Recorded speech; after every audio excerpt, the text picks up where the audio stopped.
Bismillahirrahmanirrahim. Assalamualaikum warahmatullahi wabarakatuh. Salam sehat dan salam sejahtera bagi kita semuanya. Om Swastiastu, Namo Buddhaya, salam kebajikan.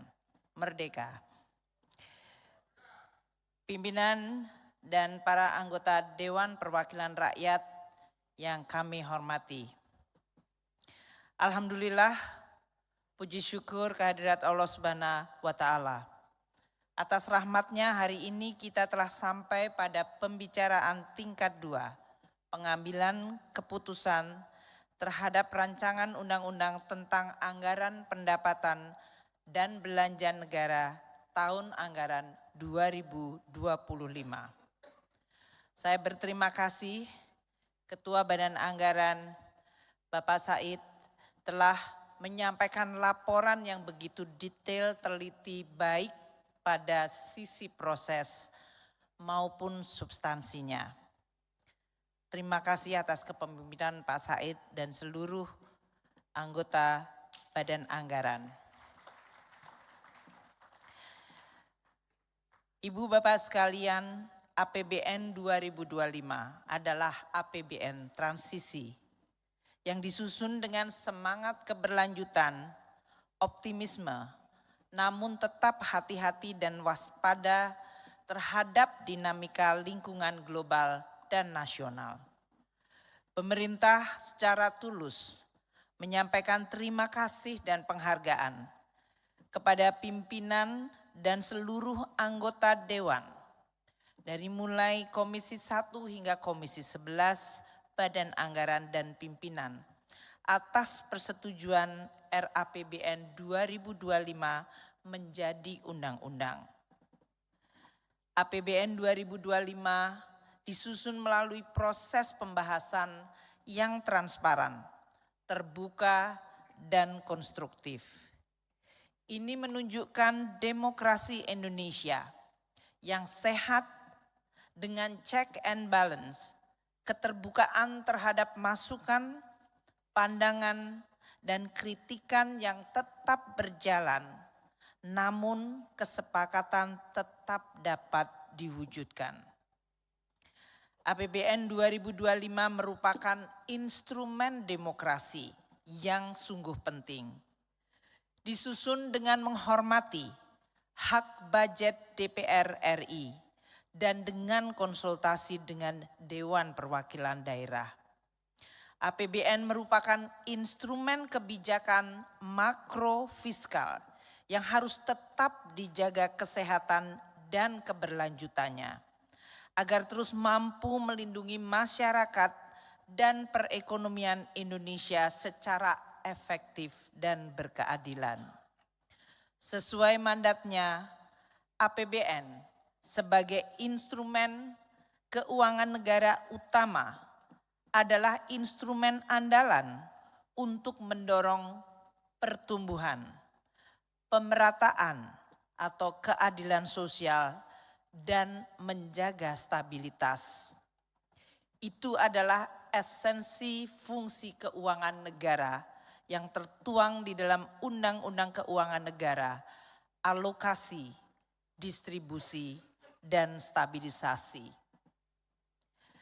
Itu juga merupakan esensi trilogi pembangunan yang diajarkan oleh Profesor Sumitro Joyo Hadikusumo, yaitu ayahanda dari Presiden terpilih, yaitu perekonomian harus dijaga untuk mencapai 3 keseimbangan, yaitu pertumbuhan, pemerataan, dan menjaga stabilitas. Ibu, Bapak, pimpinan, dan anggota Dewan yang kami hormati, Indonesia telah mampu mengatasi berbagai gejolak global dalam 1 dekade terakhir, seperti pandemi COVID-19, ketegangan geopolitik, dan bahkan berujung pada perang di berbagai belahan dunia yang telah menimbulkan disrupsi rantai pasok global, gejolak harga komoditas yang menghasilkan inflasi dan suku bunga global yang melonjak tinggi. Dunia juga terancam bencana akibat perubahan iklim yang menimbulkan ancaman dan konsekuensi besar bagi manusia dan kemanusiaan, serta beban terhadap keuangan negara. Dalam situasi yang penuh tantangan dan begitu dinamis serta kompleks, Indonesia tetap mampu menjaga dan mempertahankan pertumbuhan ekonomi, alhamdulillah, terjaga di sekitar 5% sejak akhir tahun 2021 dengan inflasi yang terkendali rendah. Konsolidasi fiskal dicapai dengan defisit APBN yang turun secara cepat pasca COVID-19 dan kembali di bawah 3% dari PDB hanya dalam waktu 2 tahun. Ini adalah sebuah capaian yang sungguh sangat baik dibanding banyak negara dan merupakan prestasi yang sungguh tidak mudah. Saya sebagai bendahara negara ingin menyampaikan terima kasih kepada DPR RI, pimpinan Badan Anggaran dan seluruh komisi yang selama periode sangat tidak mudah selalu menjadi partner yang bisa diandalkan dalam mengelola negara, ekonomi, dan keuangan negara. Tingkat kemiskinan kembali menurun menjadi 9,03 pada Maret 2024, bahkan kemiskinan ekstrim pada tingkat 0,83% mendekati 0% pada akhir 2024. Koefisien Gini juga mengalami penurunan di tingkat 0,79 pada Maret 2024. Angka ini adalah angka terendah dalam 1 dekade terakhir. Pimpinan dan anggota Dewan yang kami hormati, di dalam rancangan APBN 2025, kita tetap waspada terhadap berbagai risiko seperti tensi global, geopolitik, dan bahkan terjadinya perang. Perlambatan ekonomi Tiongkok yang merupakan mitra dagang terbesar Indonesia dan kelesuan perekonomian Eropa serta dinamika dan arah kebijakan ekonomi politik di Amerika Serikat pasca pemilu. Tajamnya fragmentasi global diwujudkan dalam bentuk perang dagang dan perang investasi yang makin mengancam dan melemahkan ekonomi dunia. Bank sentral negara-negara maju telah mulai menurunkan tingkat suku bunga dari situasi higher for longer.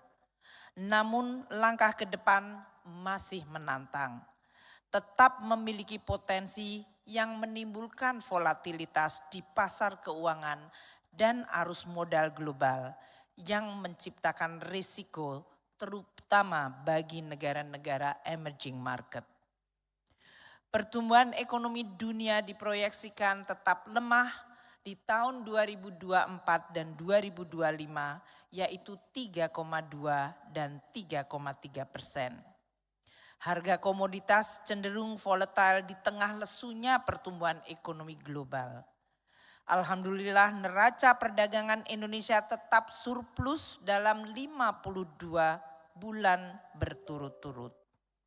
Indeks PMI manufaktur di berbagai negara juga berada dalam jalur kontraksi. Oleh karena itu APBN 2025 dirancang untuk menjaga stabilitas, inklusivitas, serta keberlanjutan. Hal ini untuk mendukung transisi pemerintahan agar berjalan lancar dan efektif. APBN 2025 dijaga tetap sehat dan kredibel untuk mendukung reformasi struktural di dalam rangka memperbaiki produktivitas dan daya saing ekonomi Indonesia. Pimpinan dan anggota Dewan yang kami hormati, asumsi dasar ekonomi makro APBN tahun anggaran 2025 disepakati sesuai yang telah dibacakan oleh Ketua Badan Anggaran. Pertumbuhan ekonomi sebesar 5,2%. Inflasi terkendali sebesar 2,5%. Nilai tukar rupiah sebesar Rp16.000 per dolar Amerika. Suku bunga SBN 10 tahun sebesar 7%. ICP disepakati sebesar $80 per barel dan lifting minyak sebesar 605.000 barel per hari serta lifting gas sebesar 1,5 juta barel setara minyak per hari. Tingkat kemiskinan diproyeksikan terus menurun ke kisaran 7 hingga 8%. Tingkat kemiskinan ekstrim dijaga pada tingkat 0%. Tingkat pengangguran terbuka diproyeksikan turun pada kisaran 4,5 hingga 5%. Dan tingkat ketimpangan atau Gini rasio turun ke kisaran 0,379 hingga 0,382. Penguatan well-being dan sekaligus program prioritas Presiden terpilih didukung oleh APBN 2025 antara lain program makan bergizi gratis, pembangunan sekolah unggulan, renovasi dan perbaikan sekolah-sekolah, pemeriksaan kesehatan gratis yang diharapkan akan mampu meningkatkan kualitas sumber daya manusia dan meningkatkan indeks modal manusia agar mencapai 0,56.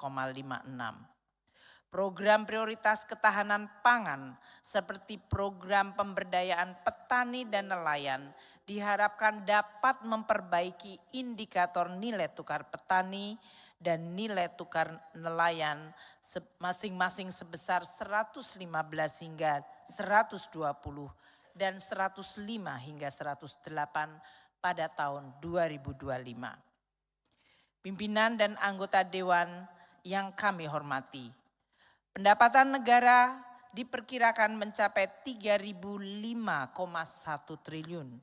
Ini adalah untuk pertama kali pendapatan negara mencapai dan menembus di atas 3.000 triliun rupiah. Penerimaan perpajakan diproyeksikan sebesar 2.490,9 triliun rupiah. Penerimaan negara bukan pajak sebesar 513,6 triliun rupiah. Target penerimaan perpajakan 2025 ditopang oleh reformasi perpajakan, perluasan basis pajak, peningkatan kepatuhan wajib pajak, dan dimulainya sistem core tax dan sistem perpajakan yang kompatibel dengan perubahan struktur ekonomi Indonesia dan arah kebijakan perpajakan global. PNBP dicapai dengan reformasi pengelolaan sumber daya alam, optimalisasi dividen BUMN, peningkatan inovasi dan kualitas layanan. Tata kelola PNBP ditingkatkan dengan pemanfaatan teknologi digital dan informasi.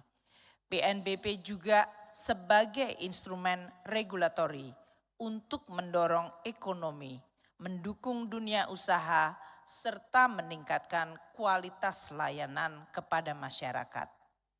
Belanja kementerian lembaga tahun 2025 mencapai 1.160,1 triliun rupiah.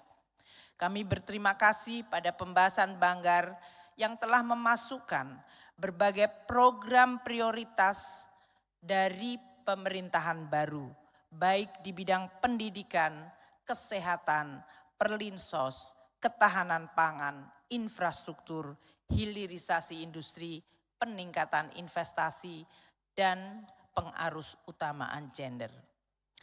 Transfer ke daerah sebesar 919,9 triliun rupiah ditujukan untuk mendukung akselerasi pertumbuhan ekonomi daerah melalui sinergi dan harmonisasi belanja pusat dan belanja daerah, pengembangan sumber ekonomi baru di daerah, dan peningkatan investasi serta keterlibatan dalam global supply chain.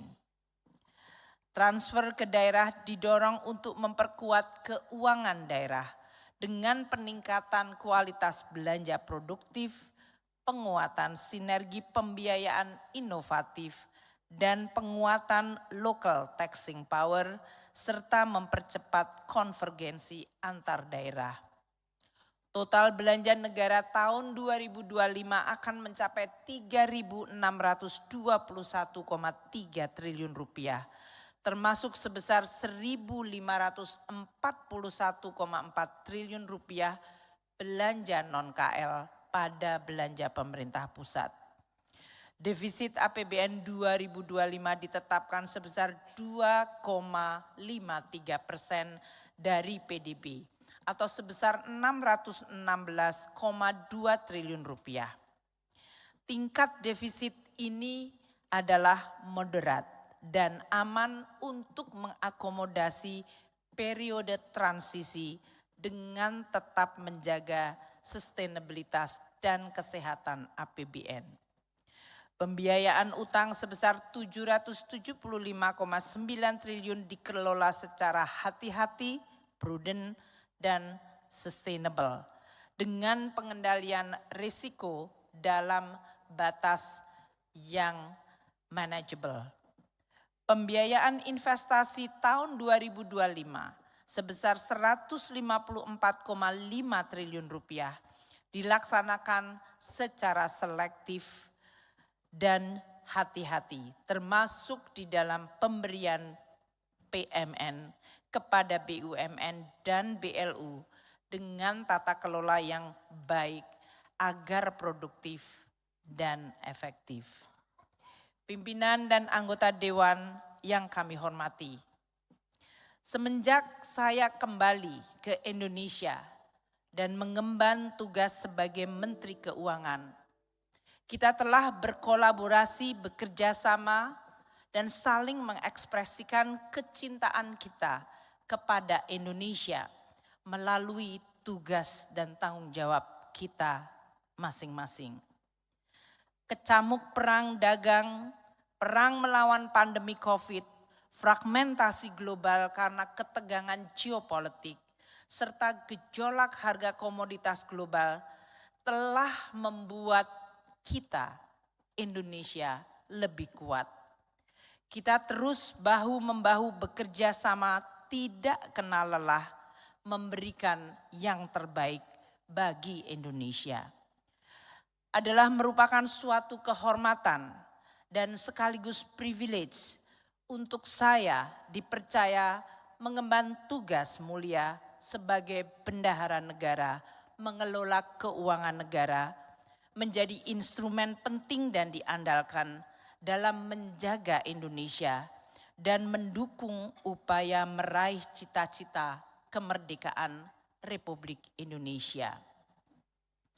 John Maynard Keynes, seorang ekonom paling berpengaruh di dunia, pernah berkata, permasalahan politis umat manusia adalah untuk mengkombinasikan 3 hal. Efisiensi ekonomi, keadilan sosial, dan kebebasan individu. Efisiensi ekonomi didukung APBN dengan mengatasi masalah struktural, daya saing, dan produktivitas. Persaingan sehat diperkuat, distorsi ekonomi dan potensi crowding out sektor usaha swasta diminimalkan. Efisiensi ekonomi belum menjamin tercapainya keadilan sosial. APBN sebagai instrumen keuangan negara penting di dalam mengalokasikan berbagai macam subsidi dan belanja jaring pengaman sosial agar menjamin masyarakat miskin dan rentan menikmati manfaat sebesar-besarnya dari kemajuan ekonomi. Itulah wujud cita-cita keadilan sosial yang perlu terus kita jaga, sehingga ketimpangan dapat diturunkan. Sesuai juga prinsip gotong royong, di bidang perpajakan yang kuat membayar lebih besar, yang kurang mampu justru dibantu. Perhatian kepada keadilan sosial merupakan bukti kecintaan kita pada manusia dan kemanusiaan. Sebagaimana Sultan Syahrir berujar, hanya semangat kebangsaan yang dipikul oleh perasaan keadilan dan kemanusiaan yang dapat mengantar kita maju dalam sejarah dunia. APBN adalah sumber daya dan Kementerian Keuangan menjadi salah satu institusi mesin penggeraknya. Saya memiliki harapan besar agar efisiensi ekonomi dan keadilan sosial akan terus menjadi pilar dan arah penting di dalam kita terus mengelola dan menjaga perekonomian, di dalam kita mendesain dan merancang APBN sebagai instrumen keuangan negara. Aspek kebebasan individu adalah fondasi demokrasi yang utama, yang juga berpengaruh pada kinerja ekonomi. APBN berkontribusi di dalam menjaga kebebasan individual melalui pembangunan sistem hukum yang adil dan sistem keamanan masyarakat yang terpercaya. Pimpinan dan anggota Dewan Perwakilan yang kami hormati, izinkan saya pada kesempatan yang sangat baik ini dan di penghujung bakti saya sebagai bendahara negara masa periode kepemimpinan Presiden Jokowi dan Kiai Haji Ma'ruf Amin, menyampaikan rasa syukur dan penghormatan mendalam atas kesempatan luar biasa untuk dapat menjalankan tugas bekerja sama dengan Dewan Perwakilan Rakyat di dalam mengelola keuangan negara Republik Indonesia untuk kemajuan Indonesia. Di hadapan rapat paripurna yang terhormat ini, saya secara tulus menghaturkan terima kasih yang sebesar-besarnya atas segala upaya dialog dan dedikasi yang kita jalani bersama. Semoga hubungan yang baik terus dirawat, disirami dengan perasaan penuh tanggung jawab, keikhlasan, dan pengharapan yang tinggi bagi masa depan bangsa yang kita cintai. Kecintaan pada negeri termanifestasi dalam pengabdian dan dedikasi. Kepedulian pada rakyat harus bermuara pada kebijakan yang memberi manfaat.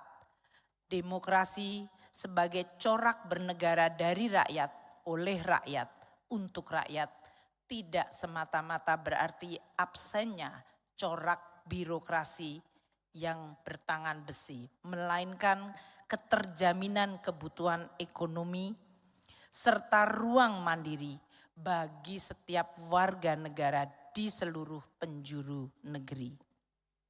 Kecintaan kita terhadap Indonesia kita wujudkan dalam pengelolaan APBN, bukan sebagai sekedar deretan angka di atas kertas, tetapi sebagai denyut jantung nadi perekonomian, pijakan utama bagi kemajuan dan kesejahteraan bangsa Indonesia. Di hadapan kita terbentang masa depan yang penuh peluang dan harapan. Indonesia adalah negeri yang kaya akan semangat dan daya juang. Setiap napas perjuangan selalu tersimpan utuh doa yang dipanjatkan dalam setiap malamnya. Masa depan kita tidak hanya ditentukan oleh besarnya anggaran, namun seberapa bijak kita mengelolanya. Kita adalah penjaga yang harus terus menjaga keamanahan kita. Dalam setiap keputusan fiskal, kita tanamkan benih-benih doa dan harapan.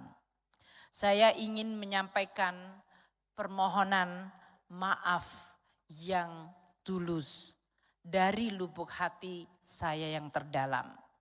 Atas nama saya pribadi dan seluruh jajaran Kementerian Keuangan maupun pemerintah, atas segala interaksi kita, mungkin kita salah tutur, mungkin kita berbeda dalam tindakan, namun tujuan kita adalah sama, menjaga keuangan negara dan menjaga Indonesia. Manusia adalah tempat salah dan lupa. Karenanya mohon dibukakan pintu maaf seluas-luasnya. Akhirul kata, sekali lagi saya ingin menyampaikan terima kasih dan penghargaan yang sebesar-besarnya kepada Dewan Perwakilan Rakyat Republik Indonesia, dari Badan Anggaran dan seluruh komisi. Semoga Allah Subhanahu wa Ta'ala senantiasa memberi petunjuk dan ridho bagi kita di dalam merawat tanah air, menjaga sumber kehidupan bagi bangsa Indonesia. Wallahul muwaffiq illa aqwamit thoriq, billahi taufik wal hidayah. Wassalamualaikum warahmatullahi wabarakatuh. Salam Om Santi Santi Santi Om. Namo Buddhaya. Salam kebajikan. Merdeka.